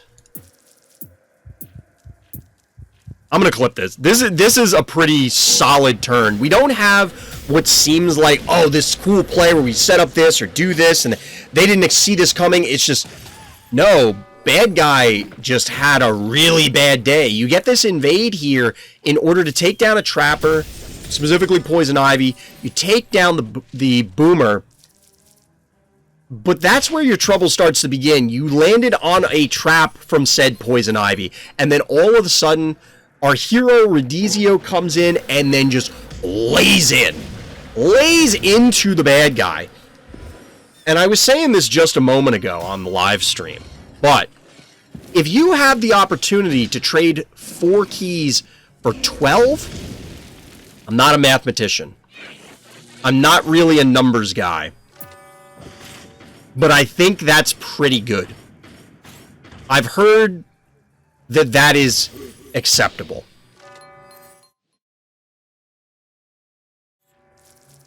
Seems like a decent trade. Yeah, I mean, it seems all right. I mean, ultimately, what just died here? Oh, the cat died. I saw something go down. Oh, no, the snowball died. It's not technically a 4 for 12 because there's some trading going back and forth. But the board advantage is clearly, or was clearly, in favor of our orange player. They still have 16 keys. Chat. Seems like a bad trade. He lost Boomer, aka the best Phobie. Sacrifices had to be made. I bet this panic point is trapped. I bet this panic point is trapped.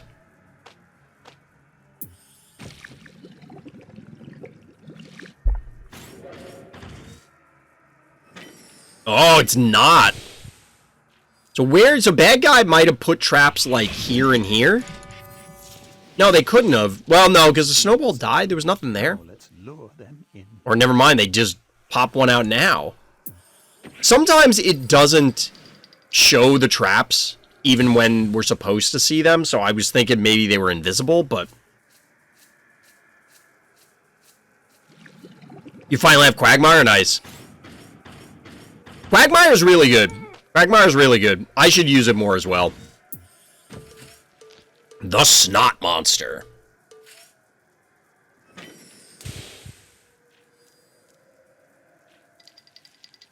See, I truthfully don't believe that they just didn't use the trap. Yeah, it was weird. Maybe it was only like one turn that they missed, technically. So, I am of the opinion, truthfully, that people still haven't discovered everything about Phobies, that there's still strategies to be uncovered. Even with the original cast. But people are falling into the same traps. Whenever you hear people say in any game that, oh, well, the meta is what the meta is what the meta is, there's often the people who are still innovating are going to find ways to do it. Yes, eventually there will be a settled meta and there's not much you can do about it. Like, that is the meta. But in a game such as Phobies, like card games, you can often have these tier 2 strategies, lower tier, weaker strategies that just happen to line up very well against a particular thing. So when your opponent goes with meta strategy A, B, or C, then you use strategy X, Y, or Z that may be quote-unquote bad, but kicks the crap out of it because of the way it lines up. We're on the side of the guy with traps. If there was a trap there, you'd see it. That's what I was saying. Sometimes it doesn't show, even then, where it bugs sometimes. I actually commented on Chomp's vid analyzing the update trailer. Oh, you did, Scrungle?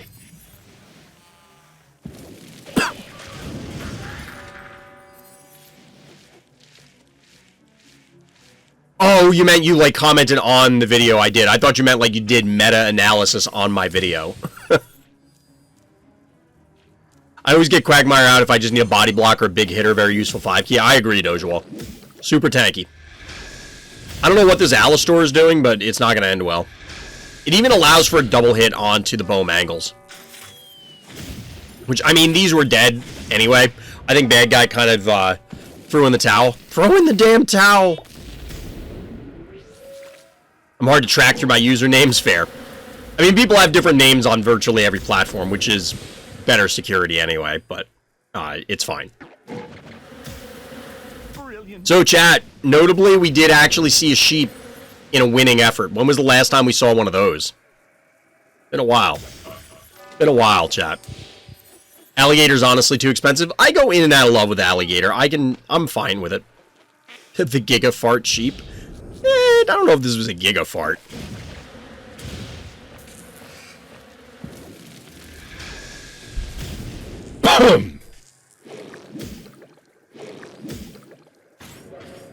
Sheep scares the low ranks, as it should. But that's the thing, is Alligator isn't bad, but I use it more if it was 6 keys. Yeah. So here's the thing. When it comes to evaluating Phobies, and this is why I hate doing tier lists, because every time I think about, you know what, I should do a tier list, people would like that. And then it's like, but I don't have all the context. So, for example, Sheep is a terror at the lower ranks. It's tanky enough, and you don't generally have the Phobies to kill it quickly or efficiently. And the only healing you probably have is healing spas, which aren't even on certain maps. So it's like, okay, I get hit for 1 billion damage. It may even live through my counterattack, because most of your Phobies suck. And then it poisons my guys for 1 billion damage for 3 turns. Like, what am I supposed to do? Well, later on, you learn that Muffin exists, and it's like, okay, well, Sheep is just worthless now. So depending on what level of the game you are at, or what collection level you are at, different Phobies are going to be way better or way worse. And that's what changes things. That's what changes things. Alright, so are we just looking for the Bad Omen play, Doc?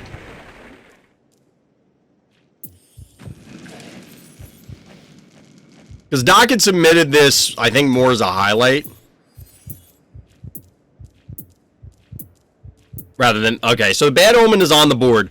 Doc mentioned earlier that he treated himself, doing a little self-care, and decided to splurge and get the Bad Omen bundle. So for anybody out there who's yet to see it,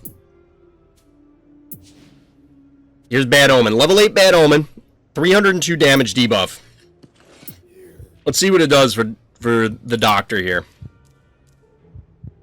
Bad Guy just doesn't care. Goes in. Might be worth doing a full review. Alright, then we'll start from the beginning, Doc. So Dr. Traffic's our hero here in the Orange Trunks. We're on Phobopolis once more. Doc mentioned that they did lose this game, so shout out to Doc, because very few people submit losses, and it's always good to, look at your losses and try and learn. Both players here do have Snowball, and if you're watching this on YouTube, you probably already got the spoiler that, unless you skip to this part, which would be weird, because I'll probably put the marker in a different spot, but Doc does in fact have Bad Omen. So we're going to see a little Bad Omen gaming, see how that plays out here. A bad guy took a weird start here. They went Snowball, capped this point. Okay, that's a little odd, but that's fine. Did not go for the 1 key back here. Weird. Instead, they, on turn 2, go for 6 keys in Gin Sting and Cassowary. This allows Doc to sling around, cap 4 of the panic points on this board, following up with a Gravedigger, maxing out their key expenditure. And the problem here is 1, 2, 3, and this Snowball probably lives. It's possible it dies if they go Cassowary in and then Jar. Okay, maybe they get it with this. If not, it's trapped anyway. And that allows them to recap the point. 3 keys for 0. Ouch down. Probably should expect that that's going to die. Now, it does allow for the trade on the Cassowary, but the problem is this Cassowary is also going to die. Or at least potentially could. 1, 2... Well, actually, maybe not. Yeah, they'd have to send both of these to get the Cassowary. Now, we cheated a little bit because we saw what the next play is here, because we're skipping around for Bad Omen. Losing the Snowball hurt? Yeah. It's less about Snowball, though Snowball matters. It's just the tempo loss. But the Bad Snaky is also interesting.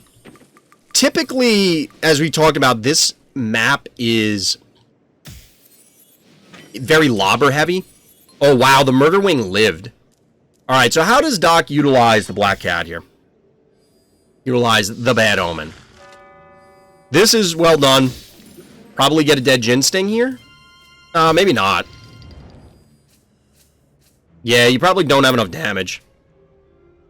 Oh, just enough to live. The problem is, if this stays, you can get it with Jar, which would be awkward. It's like 100 short. Yeah, it's pretty close. It was pretty close. But we do finally see some lobbers showing up on our hero's side. I'm not really sold on the Bad Snaky. I don't know why you'd wanted that, Doc. It's like getting kicked in the snowballs. Ugh, ouch down. So Bad Guy is repositioning. Alright, so they're leaning into the lobbers. Here's where I think Doc is kind of on the back foot and sliding.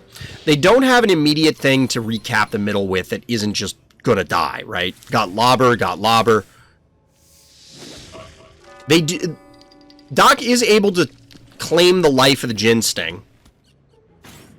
But they haven't been banking, and I don't know what Doc's collection looks like, but again, lobbers on this map. You need better lobbers. Yeah, lobbers kind of rule the day here. Or, I mean, Crushmore is also a lobber, but getting value out of your terraforms. I do like this block here. Focuses the fight down here. I don't really like the Dr. Dermic at all. Like, who's the Dr. Dermic for? The Hevo? I don't understand this Noxious. I mean, there are 3 undead. But, like, who cares? Ooh, we get the Bad Omen power down. 158. 43 damage. I mean, it still has the regular poison, but 43 damage, chat. The Hevo's down to 132. That's big. That's big. I forgot I have Fire Ant. It's not very good most of the time. Fire Ant is pretty good. Here, it's really good. I mean, besides being a lobber, putting traps... Say you put a trap where your Bad Omen is, it's not unreasonable that your opponent will step there. And it ignites the panic point, it ignites these two, it makes it super awkward for your opponent. I do appreciate the Scritch, though. That or Gonzo means that you can power up and invade and get stuff going.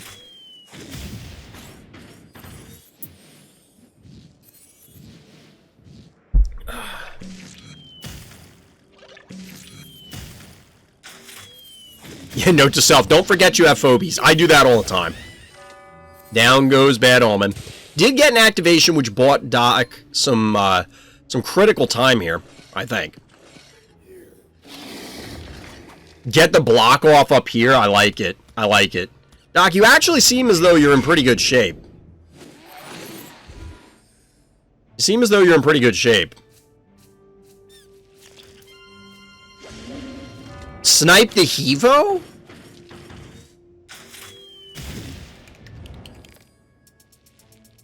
Doc, you seem like you're doing pretty well here. I don't know about the Innocuous. The turning point is when I lose my Hevo in a few turns. Gotcha. I mean, these things will die. Well, this is going to die now.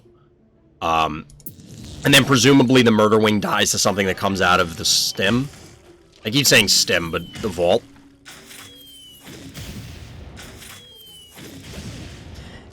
I mean, you're not in a fantastic position here, because these are still alive. Eventually, they'll break this down. It depends on how much pressure you can apply to the heart. The Innocuous is questionable, because it's not going to interact with anything meaningful for like 1,000 turns.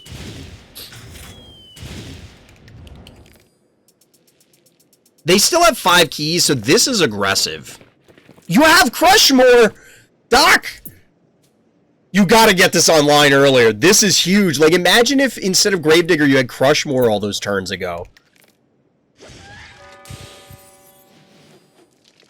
Love how you call Baby Snakey Bad Snakey twice. I do. It happens. The aggressive play was the mistake. Yeah, I can see it. I can see it. What gets this, though?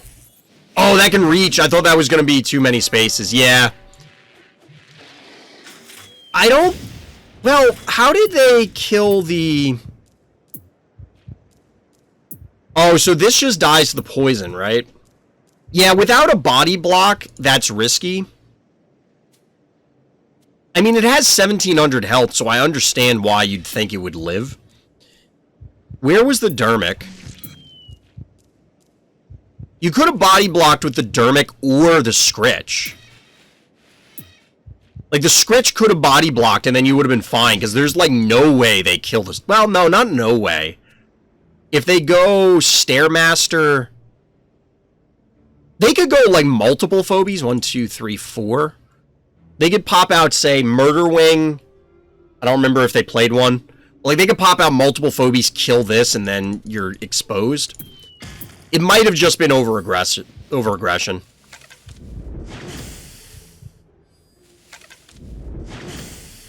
Now you just try to have enough panic point activations to win, it doesn't happen. Yeah, I could see that. Because you're only up 1 panic point at this stage. 2,600, you still need pressure on their heart at this point. Honestly, I don't hate the invade.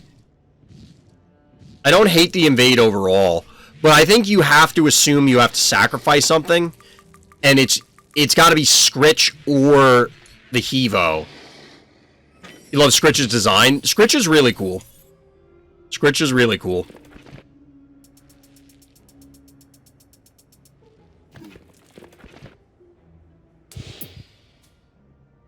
I would have rolled through.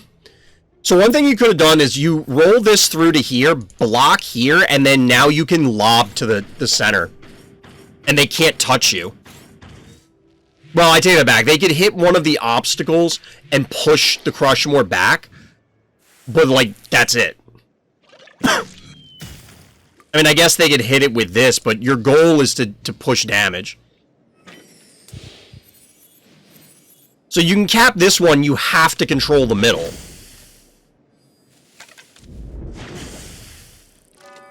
I don't think you were out of this game. We'll see how much damage is left at the end. On the heart, that is.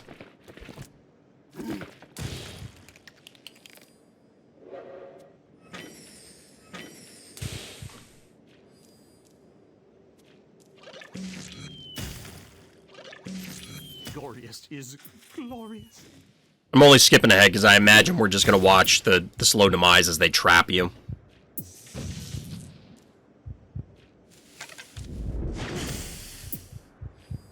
Because at this point, do we really need to, like... they're going to pick you off because you can't, at this point, you can't do damage anymore. So you have 1,500 health. Let's say you got 2 more Crushmore attacks and 2 more 1-0 panic point activations. It would be like 400.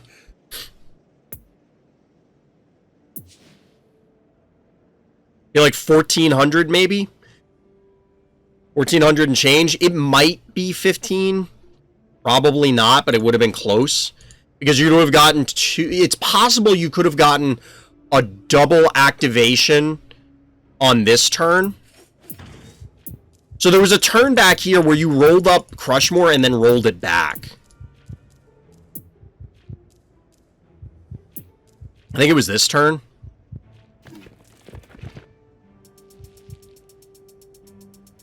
So if you, because on this turn you had the ability to put down an obstacle. If you roll Crushmore here and block, but the important thing is I got Bad Omen in play, that's true. But I think if you did that, because you had the activation here, so Crushmore's in position, you activate, move up Scritch, activate here. Your opponent could fly in, and you could actually move the Scritch to where Crushmore ends up, right here. That way you can still cover this if they try and send in Ray Chargels to cap this point. You activate this, you deal 1,600. I don't think they can kill the Crushmore fast enough. And then you just pummel it. Like, I think you were still in this game. Should have just dropped the block there. I think he was worried about it dying, but I guess I should have just gone for it. If they kill it, that means they took time to kill it. And then you still get the damage. I mean, maybe if you did that, I mean, we could sit here and figure it out, but, like, maybe if you did that, it ends up being that it just died. Like, you drop the block, you get your 2 attacks, and then it dies, the Crushmore, and then the same thing happens. I'm not sure, but I think it would have been worth a try. Obviously, since the other way didn't work, but GG. Yes, it is. All right, our hero Sivadas in the blue trunks on. This may sting a little. This may sting a bit. I'm reloading the map because I just need to know, chat. This may sting a little. That's the name of the map. They rushed my heart. I broke theirs. If Crushmore also blocked, they wouldn't have had captures the middle panic point. Yes, correct. That was the other reason. So there would have been some additional damage coming through from the panic point. It would have been the extra damage from the Crushmore hits. You know, in hindsight, it looked like the better play. It might have resulted in the same thing. We'd have to go back and look, and it would take a while to figure it out. YouTube, get on that. Break that game down. Help me out. But anyway, our hero here is doing the droney opener. Interestingly enough, not capping the middle, capping the bottom 2, which is fine. But bad guy opens Crushmore? That's new? I mean, sure.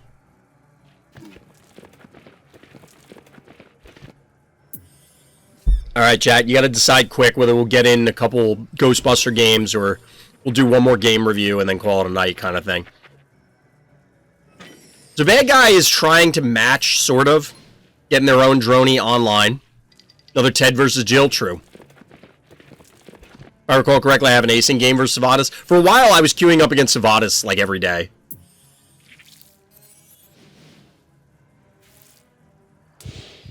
Get a little, Gesundheit action. This is a map that I don't mind Gesundheit on. I don't mind... Wow, this is an aggressive Crushmore, but there's really no way to punish it. There's no way to punish it. And it's going to get first hits on... You know, you can't roll this Crushmore into the stem. Because it'll get beat on this. It'll have the meatball come in. You could have the Hevo supplement. You get messy. The question is bad guy going to have the stones to go in with their Crushmore onto the stem? This is a very aggressive play here from Hero, which is something I remember on this map, where people were aggressively taking all these panic points and forcing scenarios. But bad guy is starting the Heart Rush early. I don't really agree with this. I don't know that I agree with this. Hold on, time out. 1, 2, 3. Okay, so an attractor could hit this if it was here, but it won't kill it automatically. I don't remember the last time I looked at this map with full disclosure in the mix. I'm sure we had it. Chat, there's a squiggles on the board. Alert. There is a squiggles on the board. Oh, this is a cool play. Break the obstacle, get the yoink. That allows a double hit from the Gesundheit. Chat, that is a work of art. That's a work of art. We even get a... We've been seeing a lot of Ray Chargels tonight. I feel as though Ray has made a resurgence as of late. 3-2 panic point advantage hero. It won't be that way for very long, but still. I'm pretty sure this map hasn't been in rotation since before full disclosure. That may be true, DT. I was second guessing myself when I said that, but that may be accurate.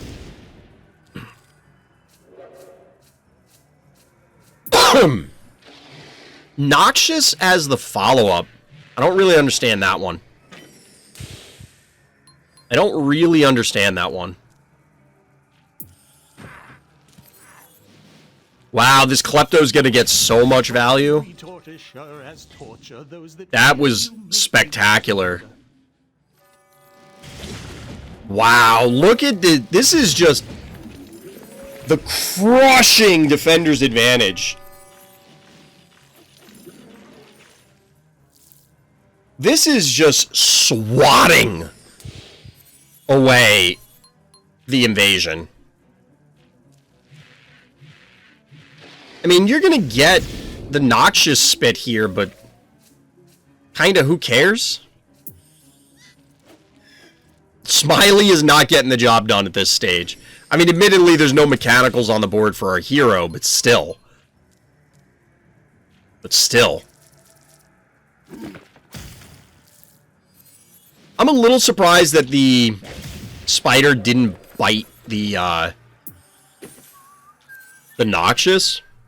But I guess it doesn't matter because Ray Chargels can just drop down on the stem here, or move up onto the stem. And just like that, the Rusher's gone, reduced to atoms, it's true.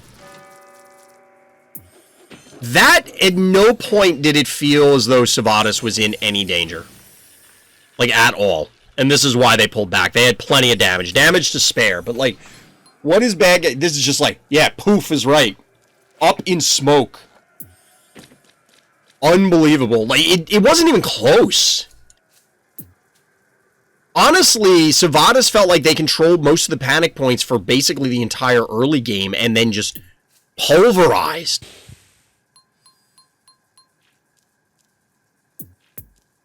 Two, three, four keys. To this many. It's this many, chat. How many? This many. 11 and 5 is 16, and 3 is 19, and 2 is 21, and 2 is 23. Remember we were talking about a 4 for 12 trade? How about a 4 for 23 trade, chat?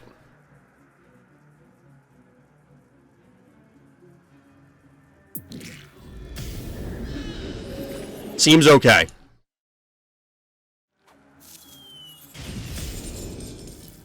Four keys for 23 keys.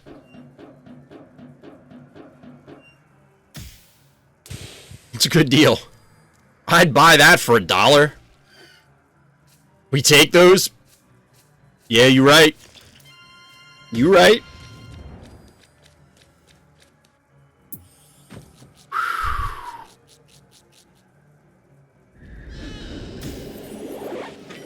That's a bustin' makes me feel good moment, Chad, if I ever saw one. Ironically, Gesundheit gets diseased. It's over. It was over like 6 turns ago. It might have been over the moment that bad guy invaded with Crushmore and Evo. Because there was just no way that they were going to be able to supplement fast enough. And the heart was at basically full health. It's not like Sivadas was out of keys or out of position or on their last legs. It was turn 3 or whatever it was, and bad guy decided, I'm just gonna roll up on their heart and try and punch it. It did not in fact work out. Record scratch. I bet you're wondering how I got into this situation. Well, then some mistakes were made. Boom and Gesundheit versus the world.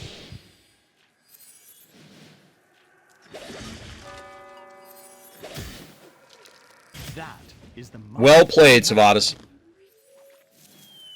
I think this is the real balancing factor for Klepto, by the way. That the attack animation takes 6 millennia.